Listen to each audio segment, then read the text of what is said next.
In this video tutorial, I'm going to share to you on how you can fix the Windows Update error code 0x800f0922 on your Windows 11. So let's get started. Go to the Windows search bar and type features. You'll find under the best match, turn Windows features on or off. Maximize it. You'll find the .NET Framework 3.5 and the .NET Framework 4.8. Make sure to click on this box on the left side of it and click on the plus sign symbol. Check that. So make sure that you are turning on the .NET Framework 3.5 and its subcomponents and the .NET Framework 4.8 and its subcomponents, and then click on OK. That will search for the required files, so wait in a while.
So this may take a while, but you just need to wait for this process to be done. And if there's a window that will ask you to let Windows download the files for you, just simply click on that.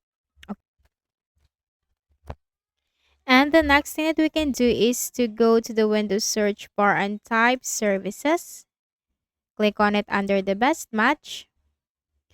Look for the app readiness. Right click and then go to properties. Simply click on the start button and change this to automatic. Apply and then OK. And just try to restart your Windows after that. So, I hope this video helped you. Kindly please do not forget to hit the like button and subscribe to this YouTube channel. Thank you for watching the video.